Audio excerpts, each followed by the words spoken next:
Irmãos e irmãs queridos, boa noite.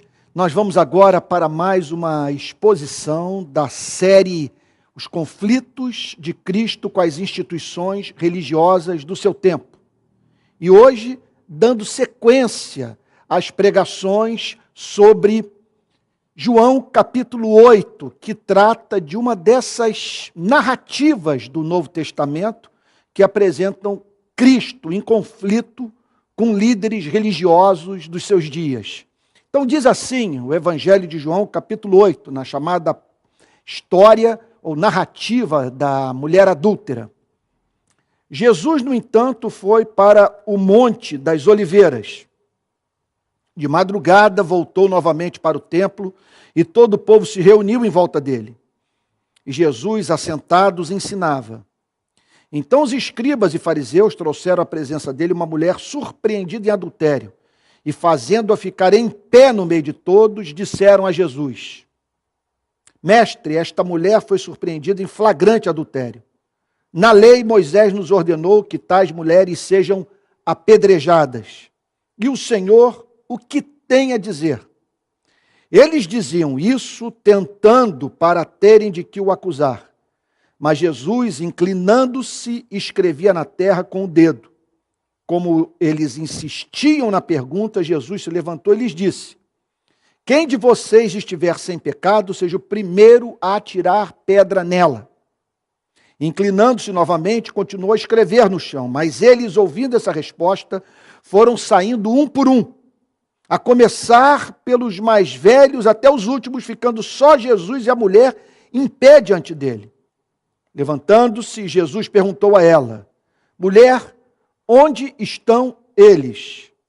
Ninguém condenou você? Ela respondeu: Ninguém, Senhor. Então Jesus disse: Também eu não a condeno, vá e não peque mais. Pai Santo, nós clamamos pelo auxílio do Espírito Santo, porque estamos desejosos de não apenas conhecer uma história comovente, mas de manter contato com um texto que consideramos soprado pelo Espírito Santo, a fim de o amarmos mais, de refletirmos a sua beleza, de o conhecermos numa extensão que ainda não o conhecemos.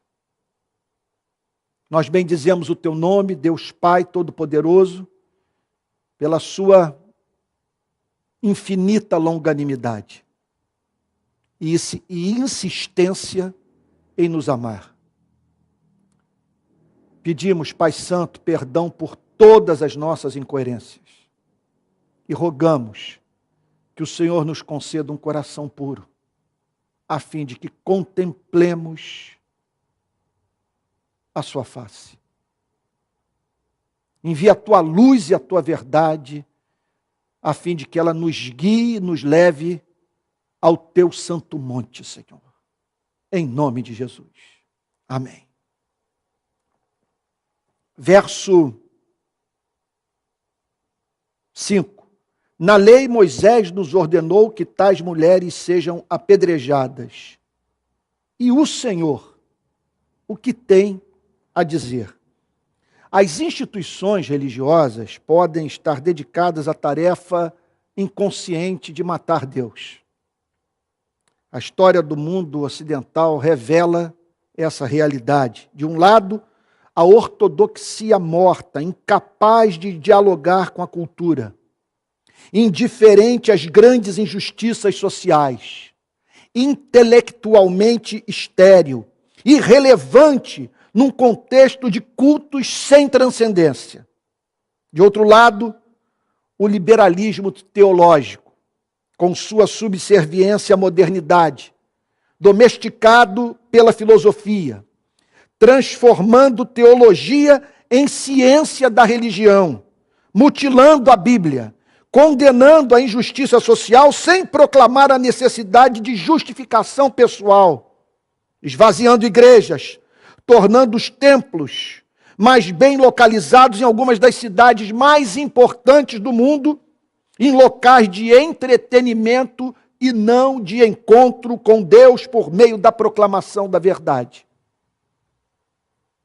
Por que os escribas e fariseus indagaram a Cristo: tu, pois, que dizes? O versículo subsequente esclarece isto. Ele diz: isto diziam eles tentando para terem de que o acusar. Descobrimos que destruir a vida da mulher não era fim, mas meio, uma vez que a intenção dos religiosos era matar Cristo. Como declara o comentarista bíblico holandês, William Hendriksen, abre aspas, seu propósito era evidentemente este: fazer que Jesus desse uma resposta que implicasse violação da lei de Moisés. Logo, apresentar isso como acusação oficial contra ele. Meu Deus do céu, é o que acontece direto nas redes sociais. Com irmãos na fé, perdoe abrir esse parêntese, supostos irmãos na fé, você vai lá, então, no perfil do sujeito, está lá escrito, calvinista raiz. E quando você lê o texto que o sujeito escreveu, percebe que a intenção dele é arruinar com sua reputação. Que o que ele mais deseja é imputar àquele a quem ele odeia uma acusação que o desqualifique para o exercício do ministério sagrado. Prossegue William Hendriksen dizendo: logo, baseados nessa acusação, fazê-lo ser condenado pelo Sinédrio em uma sessão oficial. E, finalmente, ao taxá-lo de transgressor, destruir sua influência entre o povo. Não é seguro declarar, diz William Hendriksen, que os escribas e fariseus de fato quisessem que se apedrejasse a mulher. Quer dizer, um apedrejamento estava em curso, que é o apedrejamento moral. Eles já haviam apedrejado aquela mulher, a humilhando, a machucando, ferindo, a expondo ao desprezo. Agora, é fato que o foco principal era extrair dos lábios de Cristo algo que desse motivo para uma acusação no Sinédrio e a condenação de Jesus. Então, eles não estavam, prossegue William Hendriksen, primordialmente interessados nela. Simplesmente usavam seu caso para chegar até Jesus, que era a vítima que realmente perseguiam, fecha aspas. Aqueles homens não suportavam Cristo. Primeiro, porque odiavam a pregação tida como megalômana. Eles acusavam o Senhor Jesus de fazer igual a Deus. Porque realmente a mensagem de Cristo só faz sentido se ele for o que disse ser. Na boca de qualquer mortal é megalomania patológica. Mas a culpa de não ver excelência em Cristo, a ponto de acreditar na sua pregação, é de quem era espiritualmente cego. Eles deviam saber que o que na minha vida seria rematada loucura, nos lábios de Cristo era pura expressão da verdade. Eu não posso chamar você para dedicar a sua atenção a mim. Eu não sou referência do que é justo, santo e belo. Já Cristo é o lírio dos vales. É a expressão exata do ser de Deus. Então, há um discurso, eu já vi isso em rede social, de pessoas que se ressentem de Deus pedir para que o seu nome em tudo seja glorificado, para que ele seja exaltado, para que ele seja honrado. Ora, na sua e na minha vida, isso é um devaneio, mas seria injustiça Deus não chamar a atenção de todos os seres inteligentes para Ele próprio, uma vez que não há nada mais excelente no universo que seja digno da fixação dos nossos afetos, da nossa adoração, da dedicação do nosso tempo. Eu me lembro de uma missionária baiana que disse a seguinte coisa: Deus é tão bom, tão bom, tão bom, que se houvesse alguém melhor do que Ele, Ele mesmo diria. Mas não tem, Ele é absolutamente amável. Em segundo lugar, por que eles queriam matar a Jesus? Porque Cristo os criticava manhã, tarde e noite, dizendo que eles não apenas não entravam no reino dos céus, como também eram o principal obstáculo para outras pessoas entrarem. Cristo sempre revelou horror pelo estado das instituições religiosas do seu tempo. Ele não fazia o que nós fazemos, em nome do amor, tolerar no meio evangélico brasileiro o intolerável. Terceiro, pode-se observar nessa atitude hostil muita inveja associada a preconceito. Eles se ressentiam de que aquele nortista de Nazaré atraía a atenção de tanta gente. As pessoas diziam: ninguém jamais falou como esse homem. E ele prega com autoridade, pois ficavam patentes a originalidade e o frescor da sua mensagem, não encontradas na pregação dos rabinos na sinagoga e no templo. Jesus estava sendo posto à prova. O objetivo era extrair dos seus lábios o que o incriminaria. Eles estavam fazendo o que muitos fazem hoje, ao usar as redes sociais, tentar arrancar declarações que provam que as pessoas de quem eles divergem em questões secundárias não são ortodoxas. Muitas vezes, usando não as escrituras, mas teorias econômicas e ideologias políticas como testes da ortodoxia. Isso é patético.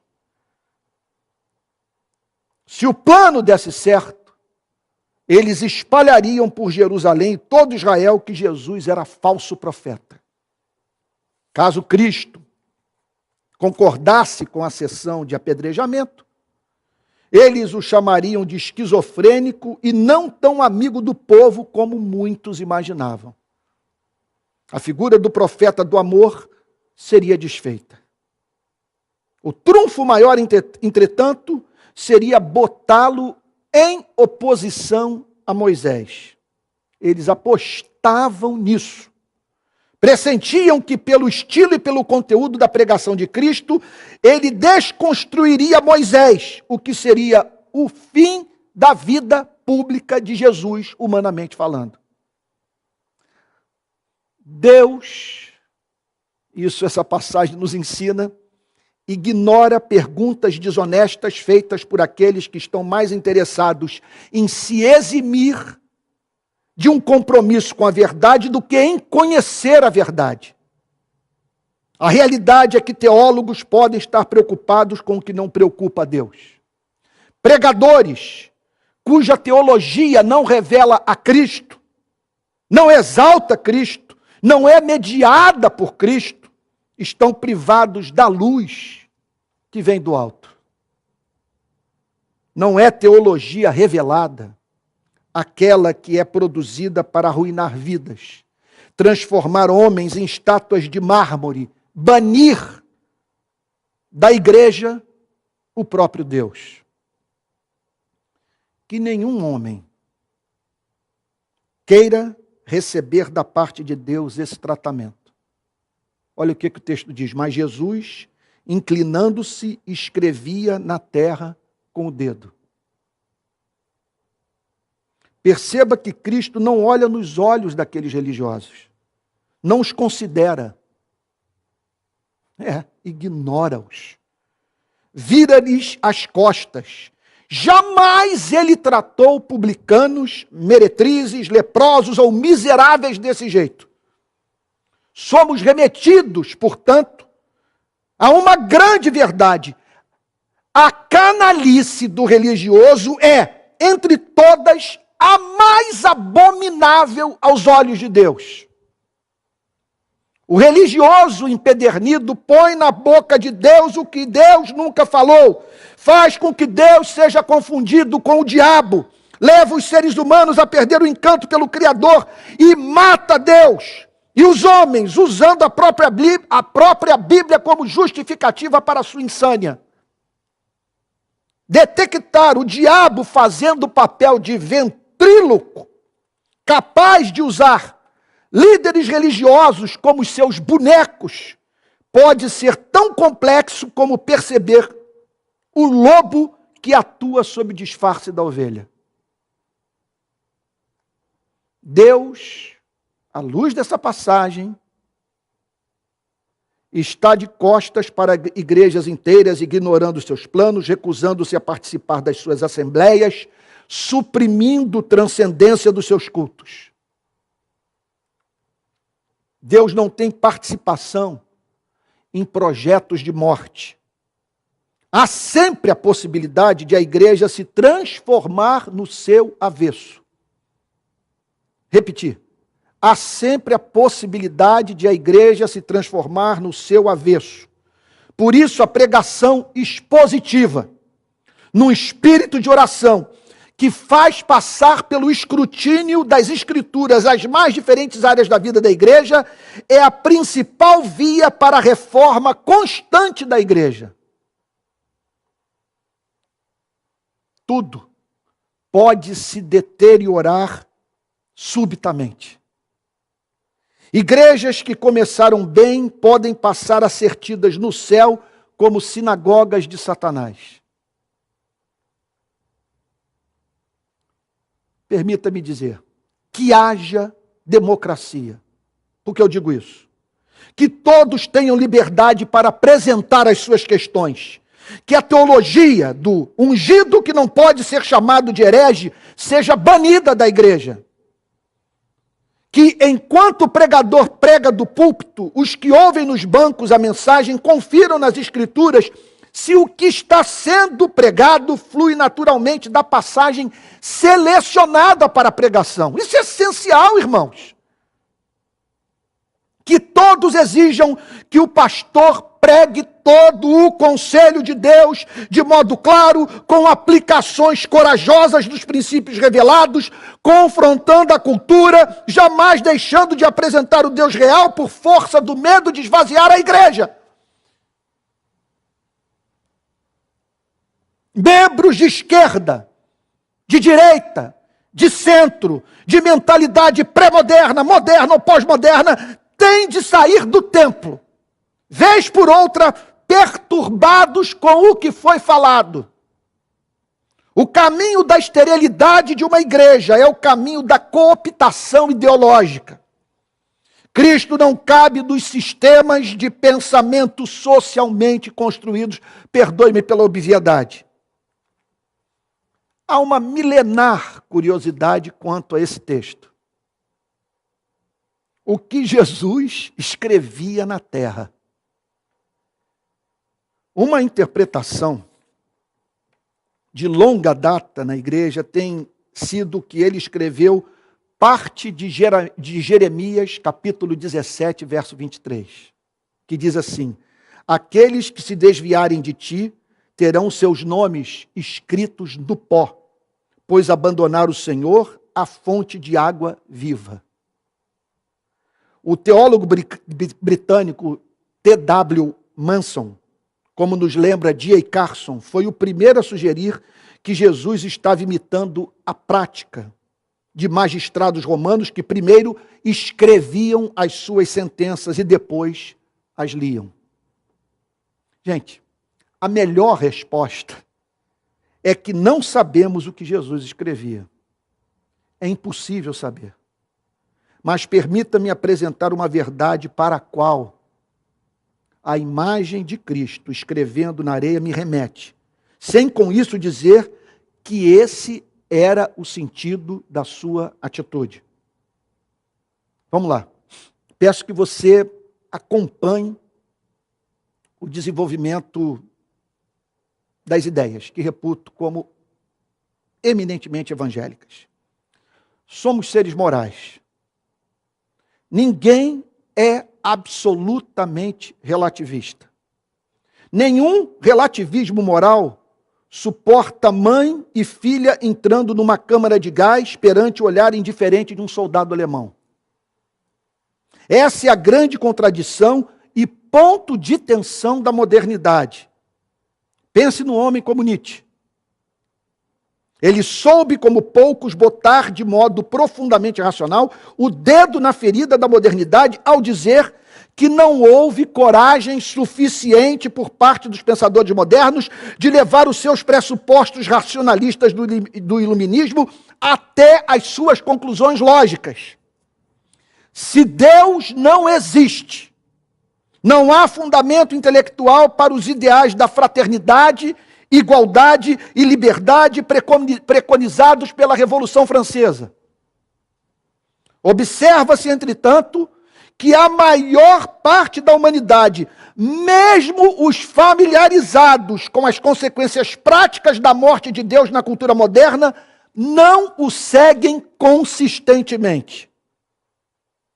A cultura moderna racha ao meio os seres humanos.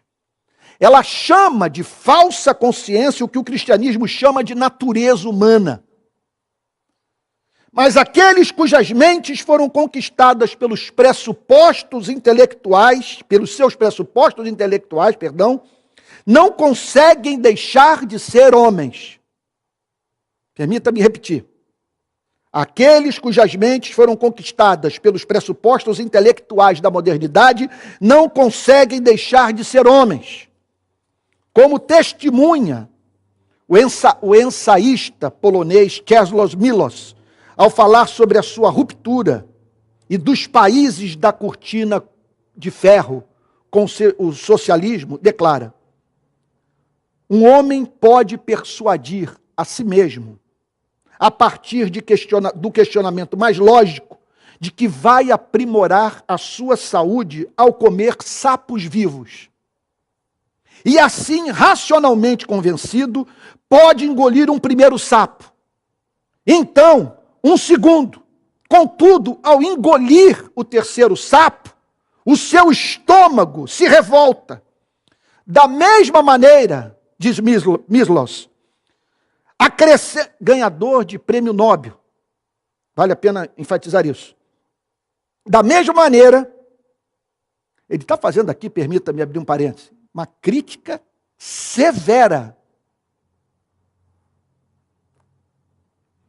a uma das expressões do pensamento da modernidade, que é o marxismo stalinista da antiga cortina de ferro, dirigido pela antiga União Soviética. Olha, a modernidade pariu 2 filhos. O radicalismo de direita, o radicalismo de esquerda. E cristãos nesse país insistem em adotar um desses filhos.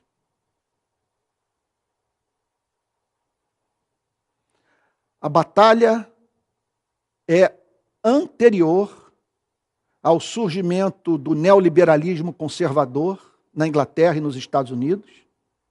É anterior a Karl Marx.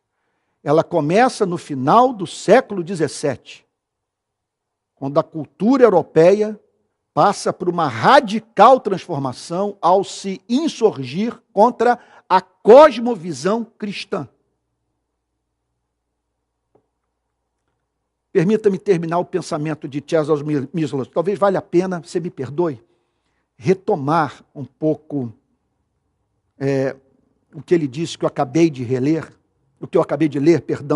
que para a gente pegar a ideia completa. Um homem pode persuadir a si mesmo, a partir do questionamento mais lógico, de que vai aprimorar sua saúde ao comer sapos vivos. E assim, racionalmente convencido, pode engolir um primeiro sapo e então um segundo. Contudo, ao engolir o terceiro, seu estômago se revolta. Da mesma maneira, a crescente influência da doutrina sobre a minha maneira de pensar confrontou a resistência da minha própria natureza. Ele está dizendo que foi o que aconteceu nos chamados países da cortina de ferro. A pressão de uma cultura avessa aos valores cristãos, avessa aos valores da natureza humana, fez com que os homens adoecessem por não conseguirem, na prática, viver à luz dos seus pressupostos anti-vida, do ponto de vista da descrição que o cristianismo faz sobre o seu conteúdo. Como a natureza humana não pode ser erradicada, passamos pela vida fazendo julgamentos morais. Espero que você esteja entendendo o fio do pensamento. O que eu estou querendo dizer basicamente é o seguinte, para chegar mais adiante num ponto que tem a ver com a história da chamada mulher adúltera. O que eu estou querendo dizer é que nós somos seres morais e a natureza humana não pode ser erradicada. E por ela não poder ser erradicada, passamos pela vida fazendo julgamentos morais, por mais que professemos no mundo acadêmico o relativismo, moral ou filosófico.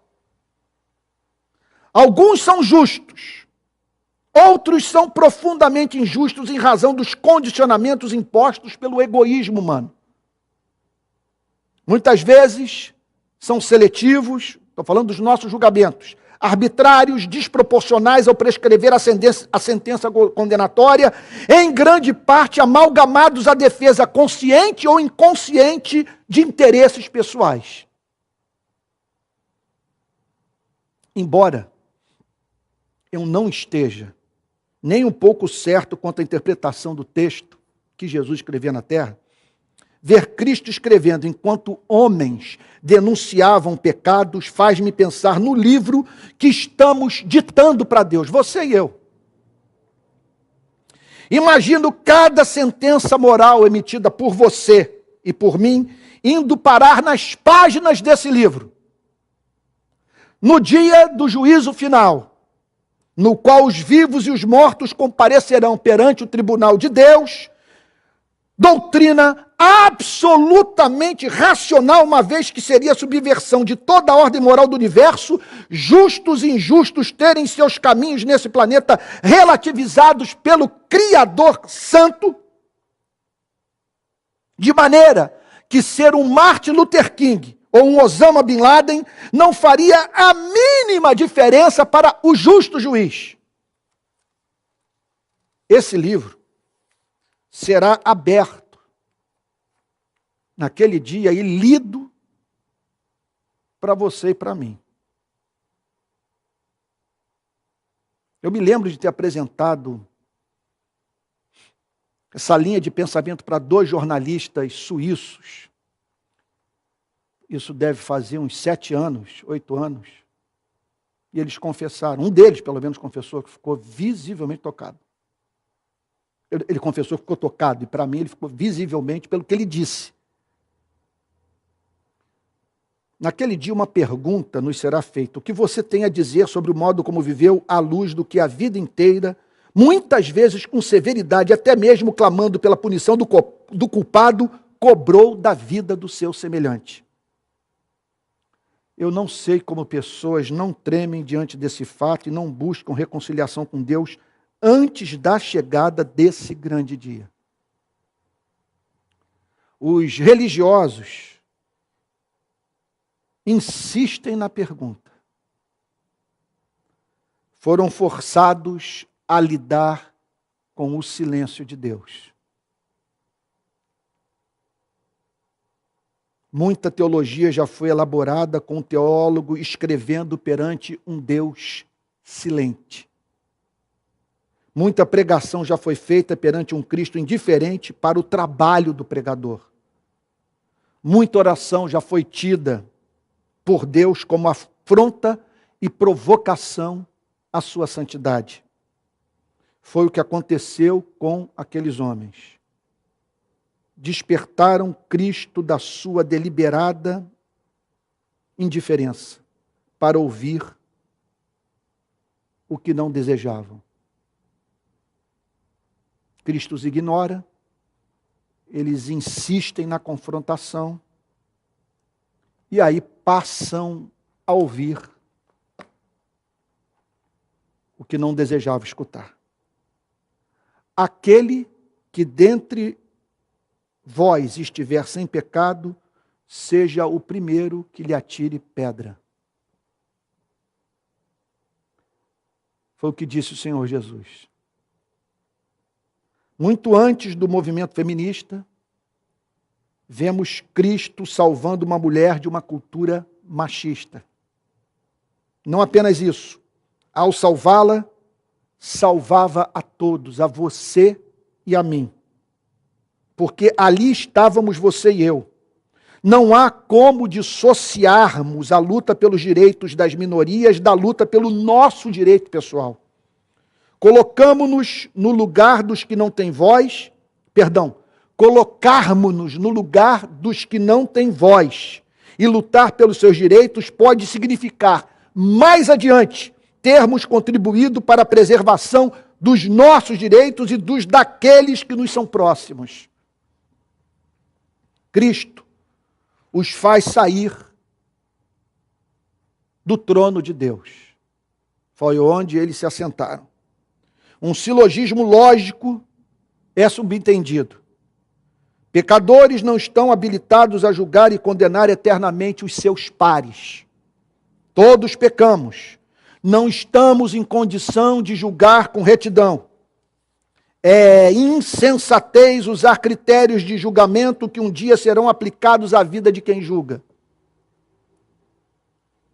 As relações humanas seriam radicalmente diferentes se o coração dos homens fosse tornado doce pela pregação do Evangelho. Falei sobre isso no domingo passado, na segunda-feira passada.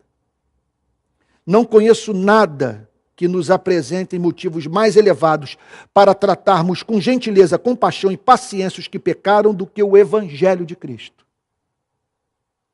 Quem é o convertido? Justamente o que não ousa pegar em pedra. Por quê?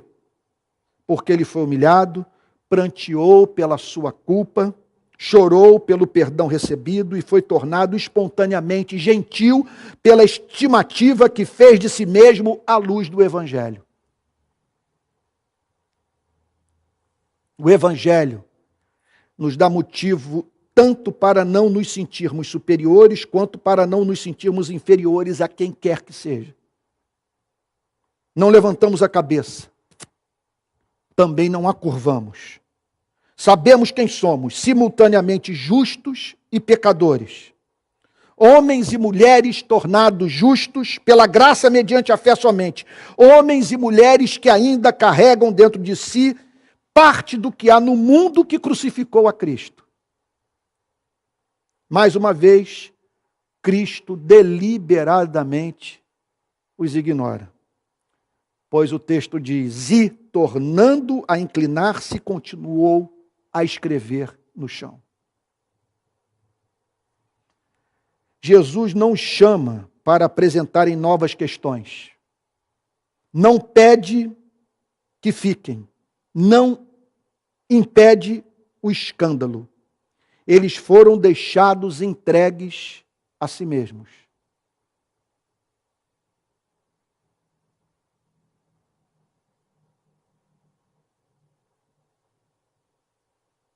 Olha, eu penso que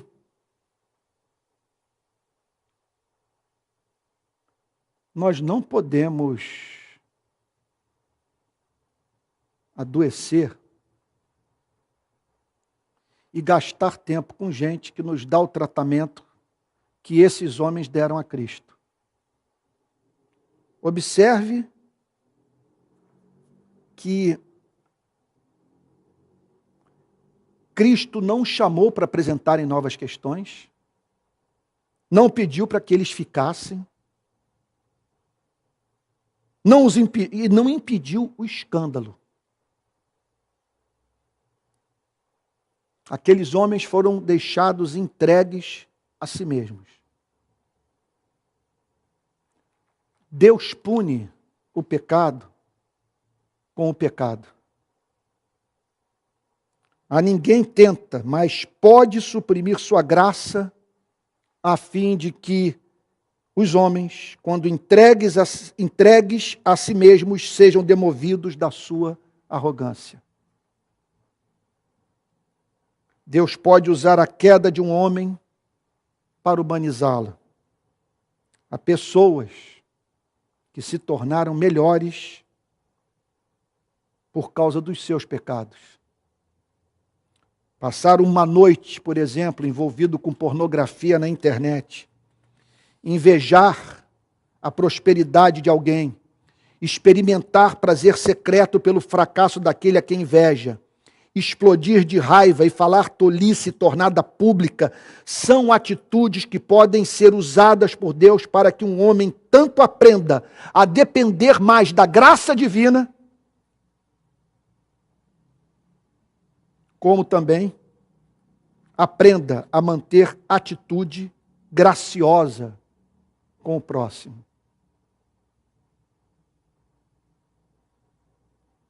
Longe de mim estimular alguém a pecar. Conhecemos o salário do pecado. Pecar contando com o arrependimento é temerário, uma vez que o arrependimento é dom divino e não algo que possamos acionar quando bem entendermos. Melhor ser tornado santo por aprender diretamente das Escrituras do que aprender a ser santo por meio dos safanões da vida. Mas há daqueles que, de uma forma ou de outra, são incapazes de virar homens. Possivelmente alguns dos que naquele início de dia dedicaram-se à tarefa tão diabólica. O texto prossegue dizendo: mas ouvindo eles esta resposta e acusados pela sua própria consciência, foram-se retirando um por um, a começar pelos mais velhos até os últimos, ficando só Jesus e a mulher no meio onde estava. Cristo desfez os planos deles. Sua resposta sábia não apenas evitou que falasse o que seria usado contra ele, como também desmontou o discurso moralista daqueles homens. Não estamos aqui perante o que poderíamos chamar de arrependimento segundo Deus. Verdadeira convicção de pecado, resultante da real percepção da pecaminosidade humana, seguida da decisão consciente de buscar perdão e transformação em Deus. Aqueles religiosos sentiram o que pode se experimentar a despeito da obra de regeneração da graça divina. Igrejas podem crescer a partir de dramas superficiais de consciência, que mais servem para gerar fariseus do que santos. Os religiosos não ficaram para pedir perdão. Eles não bateram no peito dizendo: "Sê propício a mim, pecador". Pode ser que tenham se retirado por receio de ter suas iniquidades tornadas públicas pelo próprio Cristo. Muitos membros de igrejas encontram-se no limbo da culpa rasa, que não conduz ao perdão transformador, mas é suficientemente forte para manter dentro das instituições religiosas gente que vive em estado de perene desassossego, que não descansa e não dá descanso a ninguém.